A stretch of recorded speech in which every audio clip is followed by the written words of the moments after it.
going on, LFATV? This is your boy Luis, and as always, thanks for tuning in. First of all, hope you guys are staying safe out there. It's going crazy. As you guys can see, got myself all quarantined and stuff. No shave. I'm over here looking like the Tapatio guy on the hot sauce bottle. But anyway, starting off this video differently. I was this morning, got up, jumped on OfferUp, and as usual, I check for parts, and sometimes randomly I find things like that. So this morning I searched up Mk3 Supra or Toyota Supra, and I found a pretty cool part for dirt cheap. So I'm gonna go ahead and pick it up right now and then come back and do the usual. Let's go.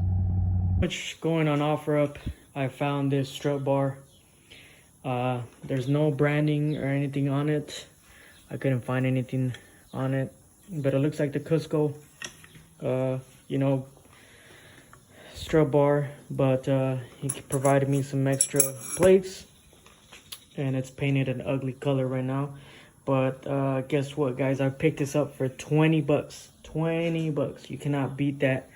I never planned on originally putting anything over the car, but you know, for 20 bucks you really can't go wrong. I actually do not like how it looks, so what I could plan on doing is pretty much refinishing it, painting it a different color, and reselling it, because I kind of do not like how it looks with the engine setup. But you guys give me your opinion. I actually do not like how it looks. So like I said, I never planned on putting one anyways, but I couldn't pass up the deal for 20 bucks. But yeah, guys. Alright guys, so in preparation of doing my fuel system setup, there's something that I didn't do last time. When I originally switched to the 650cc injectors and the wall and the AEM 350 or 380 fuel pump, since I was still running on pump gas, yeah, I know, bad. Since I was still running on pump gas, I never cleaned out my engine tank, or you know, the fuel tank, engine tank. I never cleaned out the fuel tank on the Supra. So yeah, there was, who knows, there could have been, you know, trash in there and stuff like that. So in preparation to switching over to E85, I'm gonna attempt to do things right, and I'm gonna lower down my fuel tank and flush it out, clean it out, and any debris that might be in there. So that's what I'm gonna be doing today, because I have some parts coming in this week, and that's in preparation of the fuel system setup. So in order to do this, this is the things that you got to do to remove the fuel tank. One of the things you got to do is pretty much unscrew the Phillips for the fuel neck, and then you got to remove this piece right here. So let's do that real quick. So it's just a matter of getting these Phillips.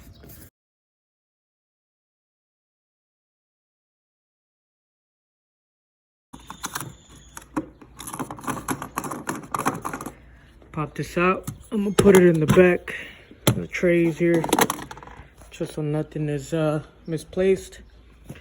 Put all the screws in here, and then this thing should come out. You gotta work it out. What it is, got myself a little hook, and then just put it up here, and then pull it out. Make sure to not drop it, because then if you break it, you're screwed.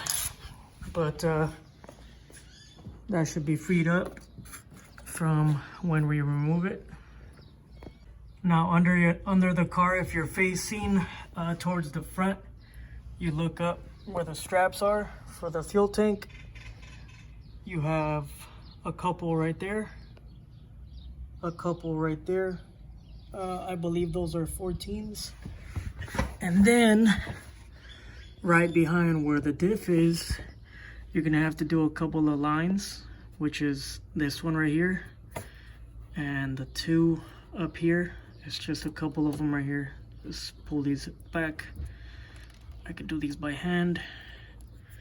And then you're gonna have two other 14 or 17 millimeter bolts. Now I got some PB Blaster, so I'm gonna go ahead and spray these because they seem to be a little bit rusted out. But as far as that goes, once you have those removed and those lines out the way and these back here taken out, the fuel tank should drop. It always helps if you have an impact gun, because I didn't even have to put some PB Blaster on these. Just a good old, you know.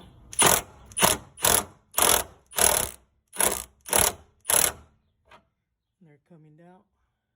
So this one came out already. Alright, so this one. And one thing I did too, I tightened it up and loosened it up, so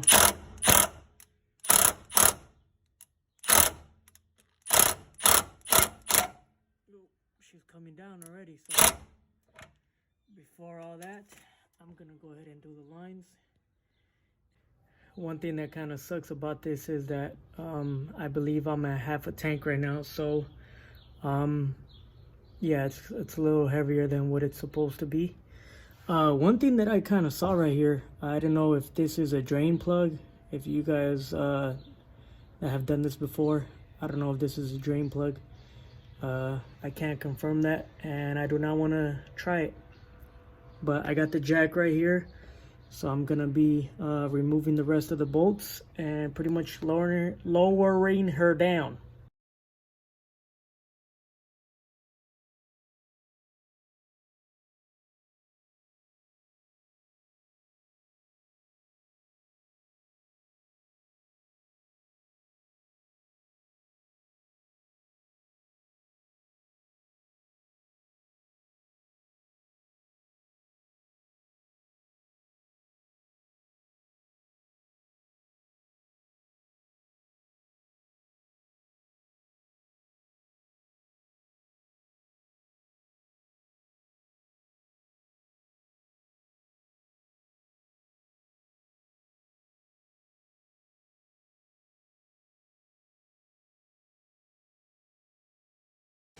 So one little mistake, I completely forgot, my dumb butt.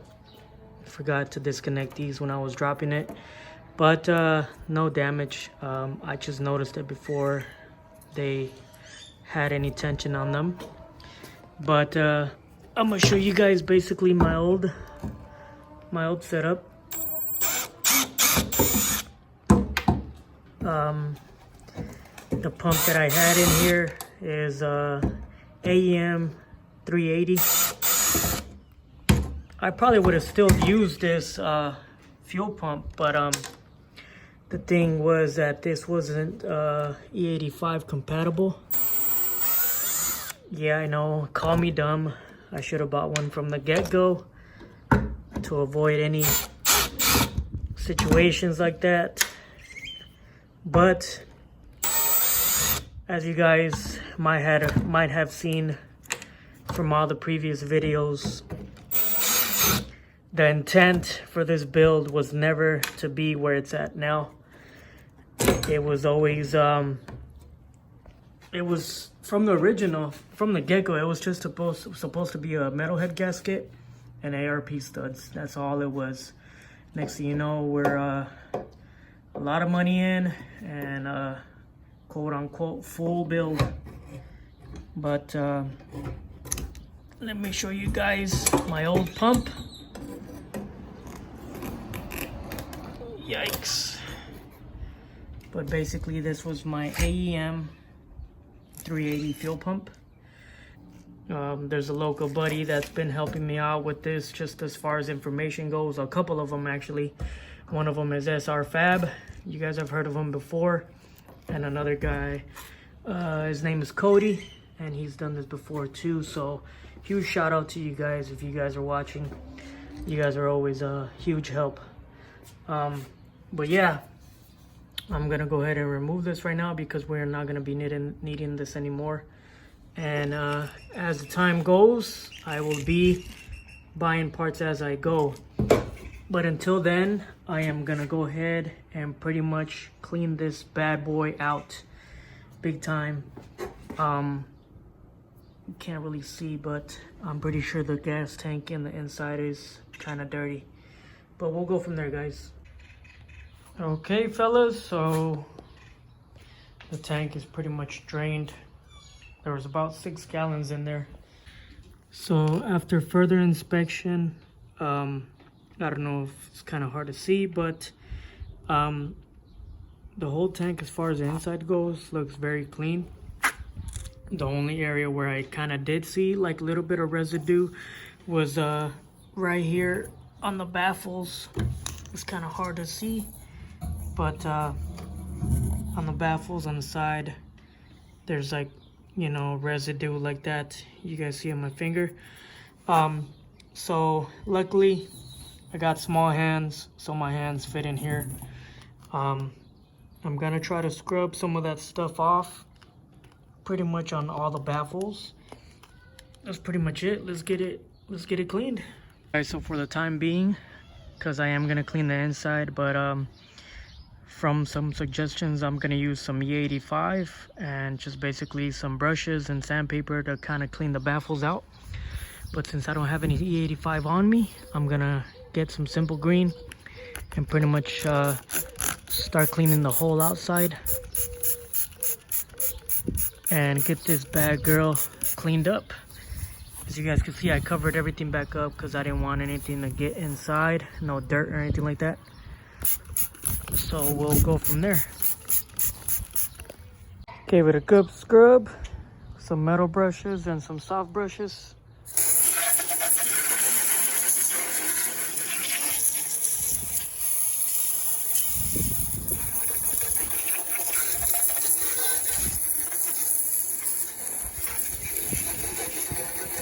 Much it for this video. Have the tank kind of set under the car. Got it all cleaned up. I'm gonna let it dry pretty much overnight, and I'm gonna make some decisions on the fuel system because I keep on changing my mind. I go back and forth with using the hard lines or the or to buy some aftermarket fuel lines for my feed in return. So as far as that, I'm kind of having a hard time deciding on which route to go with, what's going to be, you know, not too hard on the wallet. Because as always, remember, I'm on a budget, but at the same time, I want to do things right. So I'm taking people's suggestions. So there's pros and cons to both. Either one will work. And by that, I'm talking about the hard lines, the OEM hard lines, or the aftermarket fuel lines. With, you know, -6 or -8 fittings. Yeah, that's pretty much it for this video, guys. I hope you guys enjoyed me dropping the tank. It's not as hard as some people think. It kind of was. It's just a matter of getting those bolts off. I guess it all depends on how rusted those bolts are, depending on your car. But really quick, I got a question for you guys. I want to do an interactive video with you guys, with my followers, my subscribers. I want to do like a Q&A type of video where you guys ask questions, anything that you guys might want to know or ask, just in general about, you know, the build or the SC or the truck. Any questions you guys have, I want to do that. So I don't know how to go about it. If you guys want to ask me on Instagram, which is LFATV, or on my Facebook page, which is Luis Arriaza, I'll link both down below in the description as always. If you guys have any questions about the build or, you know, anything like that about any of my other cars, and I could go ahead and answer those questions live on a video and just upload it, or yeah, any suggestions you guys might want to help me out with.